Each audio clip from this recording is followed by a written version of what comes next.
I'm here to describe the features of the product for you today. I'm going to start with the base of the product and work my way up. The unit rolls around on 4 casters that allow you to take the device to the room where you need to make the transfers.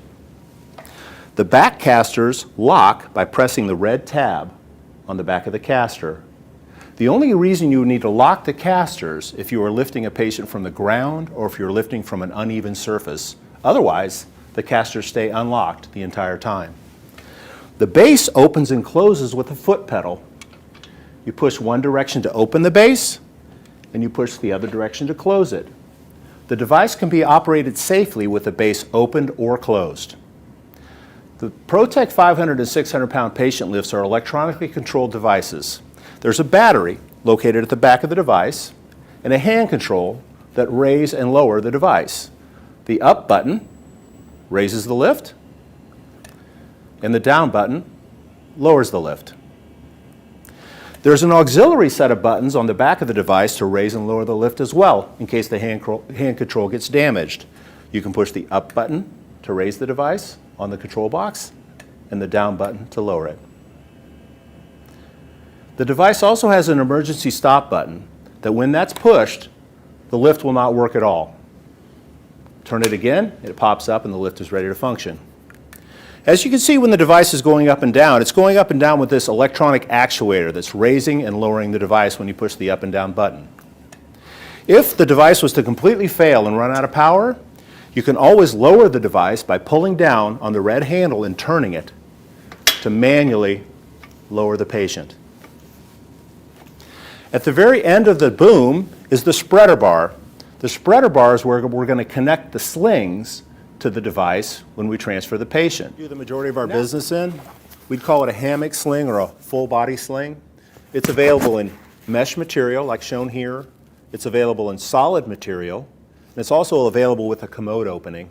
It's available in medium all the way to XXL, 400 pounds all the way to 600 pounds. So we've got a lot of real estate we can cover with this type of product, and this is the majority of what we do business in. This product was actually intended to sit underneath the patient throughout the day. So when a person is using this product, the sling would be, staying under the patient, they'd be sitting in the chair, and then when we're going to the bed, we'd make the transfer onto the bed, but we'd have to roll the patient side to side to remove the sling or roll the patient side to side to apply the sling when the patient's in bed. So in a wheelchair, they're sitting on this all day. The second style is the divided leg style sling. We only offer this in our full non-mesh material, but the benefit of the divided leg sling is that you can go behind the patient while they're in the wheelchair, tuck it underneath and around them, and place the sling on them while they're in the chair, and you can take it back off of them once you put them in the chair.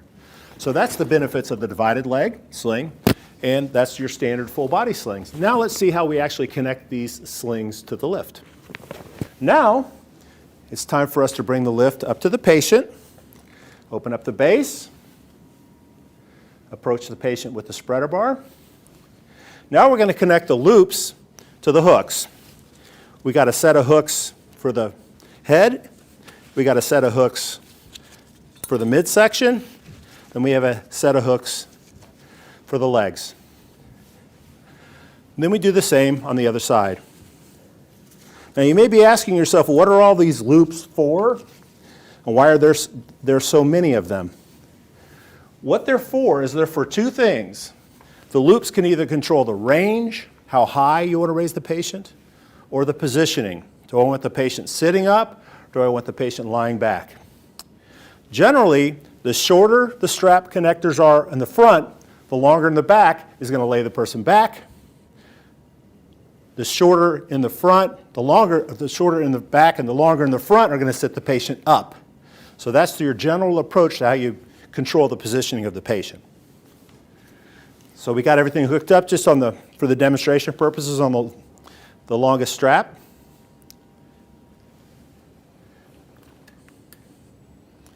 One more thing too is that we can connect these legs in different ways. We can either have the legs spread in this fashion, or we can cross them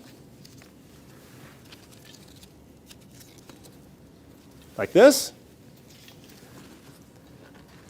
Or we can actually take the material on both sides and bring it completely around and on the opposite side of the hooks to completely encompass a person's legs. So there's 3 different ways you can hook up the leg straps. We're going to go ahead and hook it up this way for the demonstration.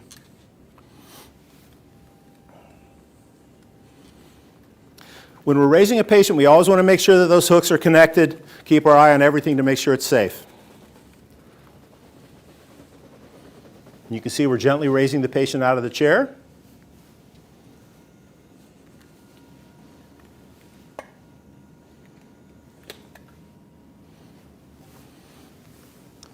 And now we can transfer the patient to the bed or to another seated position.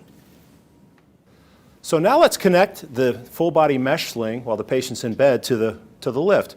We're going to approach the patient with the lift. We get the spreader bar in the position about the middle of the patient. We're going to lower the spreader bar down. Then we're going to take our straps, our leg straps connected to the front hooks. I'm going to go ahead and bring it down a little bit to the green just so I can get the patient up a little bit higher.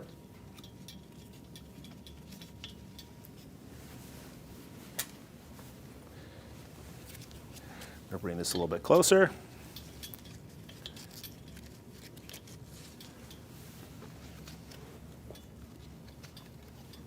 And now we got the shoulders connected.